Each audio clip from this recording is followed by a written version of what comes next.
हरि ओम। हम लोग तुलसी की रामचरितमानस का रस पान कर रहे हैं। तुलसी ने किस प्रकार कितनी मनोहारी कथा भगवान राम की लिखी है और कैसे उसको सजाया संवारा अलंकृत किया है, उसका आनंद ले रहे हैं।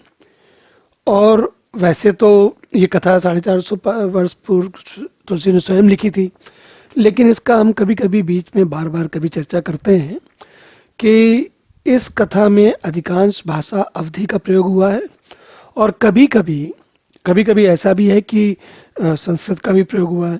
तो आज के समय में कई लोगों को इन दोनों भाषाओं में आसानी से बात समझ में नहीं आती है।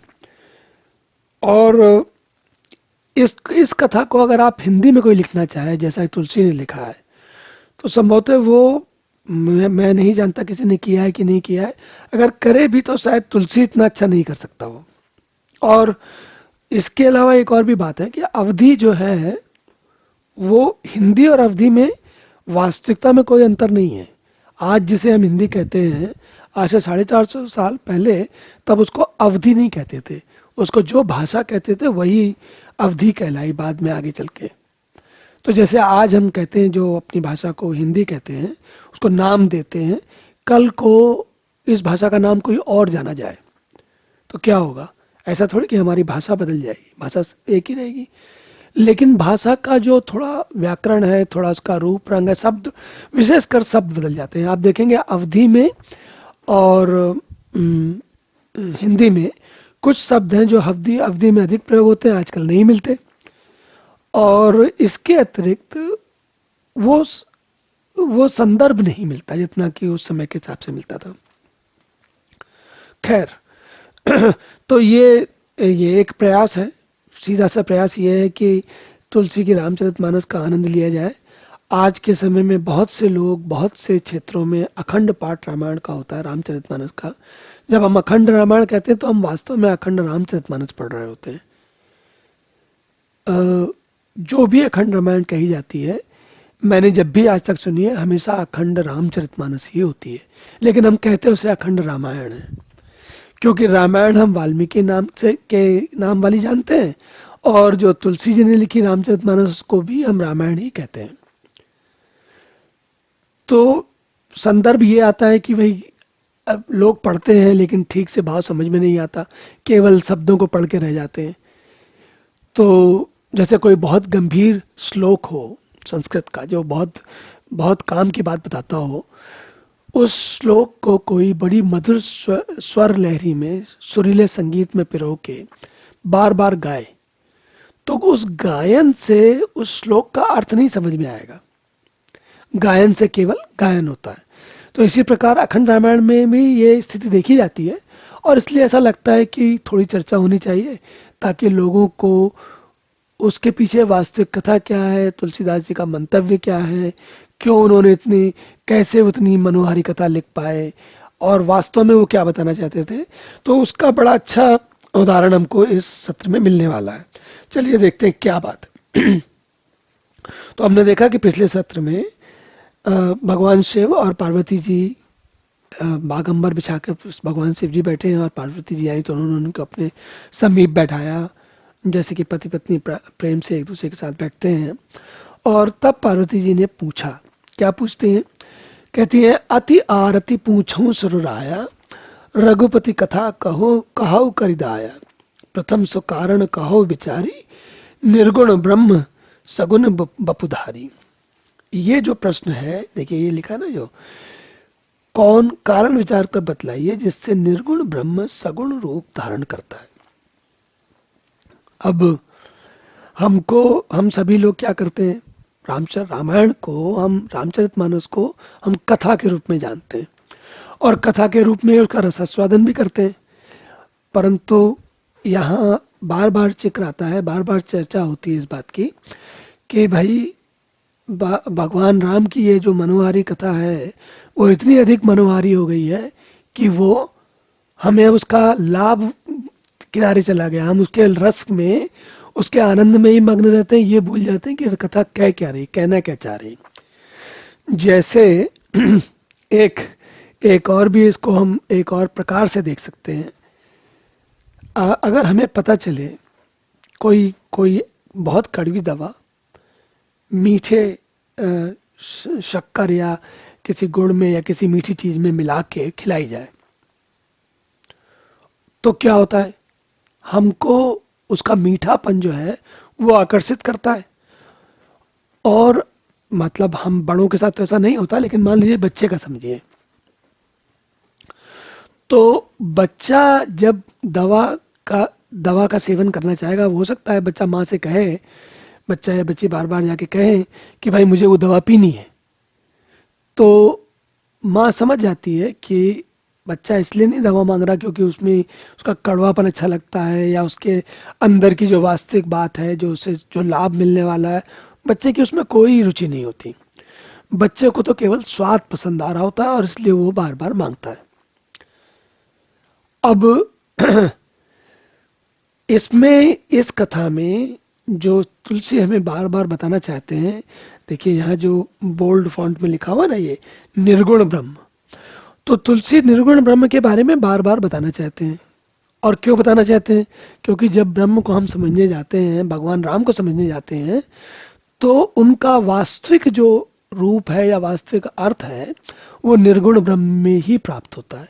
लेकिन हमें समझने के लिए भगवान राम को जैसा तुलसी बता रहे हैं वैसा समझना सुविधा होता है, आसानी से समझ में आता है, ये ध्यान रखने वाली बात है। तो हमारा आग्रह केवल इतना है कि कथा का आनंद अवश्य लें, उसका रस भी बहुत लें, भगवान राम की भक्ति भी बहुत करें, लेकिन ये भी ध्यान रखें कि ये सारी कथा क्यों कही जा रही है।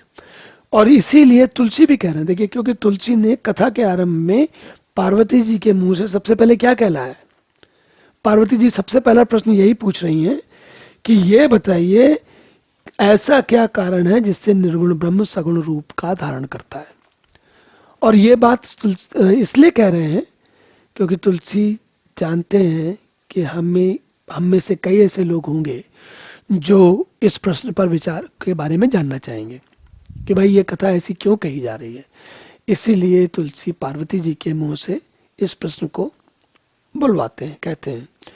फिर उसके बाद वो कहती हैं, पुनि प्रभु कहाऊ राम अवतारा, बाल चरित पुन कहाऊ दारा, कहाऊ जात जथा जथा जानकी विवाही, राज तजा सो दूषण काहीं।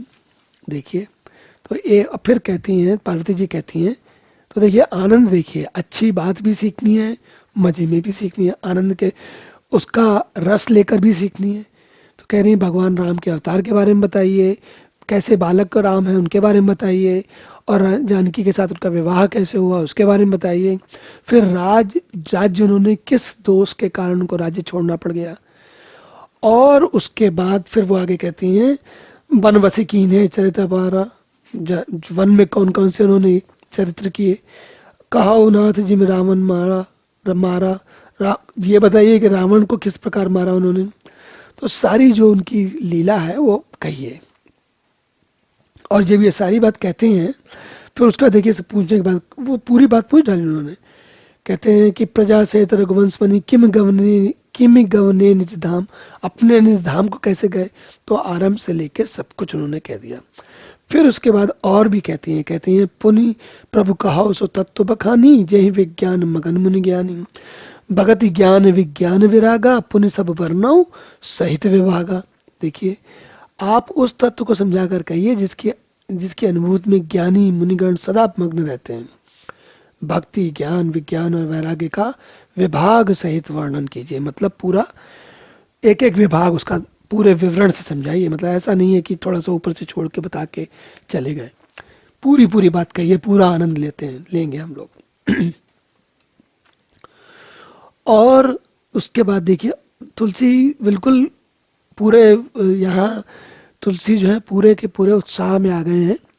कहते हैं, और राम रहस्य अनेक का, कहो नाथ अति विमल विवेक का, भगवान के और क्या रहस्य वो बताइए। और जो प्रभु मैं पूछा नहीं होई, सौ दयाल राखौ जन गोई। पार्वती जी कहती हैं, हो सकता है कि इस कथा को सुनने वाले लोगों के मन में बहुत सारे ऐसे प्रश्न आए जो मेरे मन में नहीं आए, तो वो भी बताइए आप, जो आपको समझ में आते हैं। तो तुलसीदास जी क्या कह रहे हैं, तो सिया जी कह रहे हैं कि जो पार्वती जी पूछ रहे हैं वो तो पूछ ही रही हैं, जो हम पूछ रहे हैं, भक्तगण पूछ रहे हैं, या किसी के मन में कोई प्रश्न आता है वो सब लोग पूछें। कहते हैं तुम त्रिभुवन गुरु वेद बखाना, आन जीव पावर का जाना। बोले पावर जीव इस सहज को क्या जाने, आप तो सब कुछ जानते हो। और जब आप सब कुछ जानते हो तो कम से कम आप तो बताओ कि क्या क्या यहाँ पर हम करने वाले हैं, क्यों कर रहे हैं ये सब काम। हर ही है रामचरित सब आए, प्रेम पुलक लोचन दिल छाए। अब सुनिए, हर ही है, हर ही मतलब हर मतलब भगवान शिव, ही मतलब उनका हृदय। भगवान शिव के हृदय में राम, ये पार्वती जी की बात सुनते सुनते जो रामचंद्र भगवान के जो चरित्र हैं, अब ये चरित्र उनके कौन से आ रहे हैं मन में, जो निर्गुण सगुण ब्रह्म, निर्गुण ब्रह्म सगुण ब्रह्म राम, जो सर्वत्र सारे ब्रह्मांड में सारे कल्पों में व्याप्त हैं, उनकी बात हो रही है। तो उनके जब सारे चरित्र इनके मन में आए तो शिव जी जो है बिल्कुल खो गए उसमें, और इतने खो गए कि मगन ध्यान रस दंड युग पुनि मन बाहिर कीन। 2 घड़ी तक जो है वो एकदम बिल्कुल खोए रहे, भूल ही गए कि पार्वती ने कुछ पूछा भी है। फिर वो वापस निकल के बाहर आए अपने ध्यान से। और यहाँ पर ये जो ध्यान और समाधि की, देखिए तुलसी ने कितने सरल शब्दों में समाधि बता दी है। ये समाधि क्या थी, शिव जी की, भगवान शिव की समाधि क्या थी, उनको भगवान के वास्तविक रूप के यथावत रूप में जानते हुए उसमें खो जाना, उसी में लगे रहना, मन का उसी में रमे रहना, बुद्धि का उसी में रमे रहना, अपने शरीर का भी भूल जाना और किसी बात का याद न रहना, यहां तक कि और कुछ भी और ना याद रहे, उसे कहते हैं समाधि। वैसे समाधि का एक जो शाब्दिक अर्थ है वो भी ध्यान रखना चाहिए। कभी कभी हम लोग सामान्यतः समाधि को निश्चल होना या उसमें कोई कार्य न करना ऐसा मानते हैं, लेकिन सम अधि से बनता है समाधि, सम धन अधि से बनता है समाधि। और इसका अर्थ क्या है, इसका अर्थ है कि जब धी अधि जो है, धी या अधि या बुद्धि जब समभाव में स्थित हो जाती है, समभाव में स्थित हो जाती है का अर्थ होता है बुद्धि क्या करती है, जब जब जहां हमें हमारे मन में जो प्रश्न आते हैं, जो विचार आते हैं, उनका आकलन करती रहती है हर समय। तो बुद्धि का काम है मन के सामने जो प्रश्न खड़े होते हैं उनके उत्तरों को खोजना। जब मन शांत हो गया तो बुद्धि को कुछ खोजने की आवश्यकता नहीं है, और जब आवश्यकता नहीं है तो समाधि हो गई। तो तुलसी ने बड़े सरल शब्दों में देखिए बता दिया यहाँ पर, मगन ध्यान रस दंड जुग पुनि मन बाहिर कीन। देखिए बिल्कुल, कहीं रामचरितमानस में इतनी सामग्री है कि व्यक्ति चाहे तो सब कुछ यही मिल सकता है। जितनी भी आध्यात्मिक की विषय प्रश्न हो सकते हैं सारे यहाँ पर मिलेंगे आपको कहीं ना कहीं। और ये उन लोगों के लिए भी उपयुक्त है जैसे जो जो गीता जो पढ़ने में जिनका बड़ा आनंद होता है, उन्हें भी याद आएगा कि जो कुछ गीता में लिखा है वो तुलसी के रामचरितमानस में कहाँ कहाँ दिखता है। तो अब देखिए ये तुलसी हुए 1575 में लिख रहे हैं ये, और आचार्य शंकराचार्य वो हुए 7वीं शताब्दी में, लगभग 650-700 साल, 650-700 साल 800 साल पहले, 800-900 साल पहले करीब करीब। और शंकराचार्य की का बहुत ही प्रसिद्ध, उनका बिल्कुल मनोभावी बहुत ही अच्छा उदाहरण लगता है। कौन सा वाला, कहते हैं रस्सी में सांप का भ्रम, सर्परज्जु जो भ्रम है वो शंकराचार्य का सबसे मनमोह, उनको सबसे अच्छा लगता है, सबसे हर बार में हर बात में उदाहरण देते हैं। और शंकराचार्य कौन है हम जानते हैं, शंकराचार्य वो है जो अद्वैत वेदांत के, निर्गुण परमात्मा के, गीता या उपनिषदों के ज्ञान के सर्वोच्च गुरु हैं, निर्विवाद, उनके आगे कोई नहीं है, ना हुआ है ना होगा, वो साक्षात भगवान है। मतलब एक तो महर्षि व्यास हैं जिन्होंने लिखा है गीता और जाने क्या क्या, वो तो खैर उनकी तो बात ही अलग है। लेकिन जिन लोगों को हम इतिहास में हमारे समय में जानते हैं वो शंकराचार्य से बढ़कर कोई ज्ञानी नहीं है। और तुलसी क्या कह रहे हैं? तुलसी कह रहे हैं देखो उनका आरंभ किया उन्होंने भी, और आरंभ में उन्होंने रस्सी में सांप का भ्रम बता दिया। क्यों बताया? क्योंकि हम तुलसी कह नहीं रहे हैं, लेकिन तुलसी के भी प्रिय शंकराचार्य ही है। तो भाई होता है ना कि हर आदमी अपने अपने गुरुओं की जो सिखाई हुई शिक्षा है उसका उसी को समझता है, उसी को जानता है, उसी को बताता है। तो इस प्रकार तुलसी क्या क्या बातें बता रहे हैं उनका जब आप आनंद लेंगे तो मतलब ऐसा लगता है कि क्या कहना चाहिए, कितनी मनोरम स्थिति है। कहते हैं बंदऊ बाल रूप सोई रामू, सब सिद्धि सुलभ जपत निचु नामू, मंगल भवन अमंगल हारी, द्रव सुदशरथ अजिर बिहारी। कहते हैं, अब देखिए मजेदार बात, कहते हैं मैं भगवान राम का, पहले उन्होंने निर्गुण की बात की पिछले पिछले दो चौपाई में, अब कहते हैं मैं राम का जो है भगवान राम का बाल रूप देखता हूँ, याद करता हूँ, और कहता हूँ कि मंगल भवन अमंगल हारी, जो सारे समस्त जगत का मंगल करें और अमंगल को हर लें। कौन हर ले? द्रव, वो जो द्रव मतलब जो द्रवित हो, द्रवित क्या हो? दशरथ अजिर बिहारी, सो दशरथ के पुत्र, दशरथ के बिहारी, दशरथ के बिहारी मतलब दशरथ के पुत्र, दशरथ के बिहारी जो अजिर है, अजिर मतलब अजर अमर है। जर, अजर का अर्थ होता है जो जर नहीं होता, जो कभी क्षीण नहीं होता, कभी समाप्त नहीं होता। क्यों ऐसा कह रहे हैं? अब आप अगर फिजिक्स के विद्यार्थी हैं और आपको पूरी भौतिकी सबसे ज्यादा समझ में आती है, तो आपको फिर भी पता होगा कि ब्लैक होल क्या होता है। ब्लैक होल में सारी दुनिया समाप्त हो जाती है।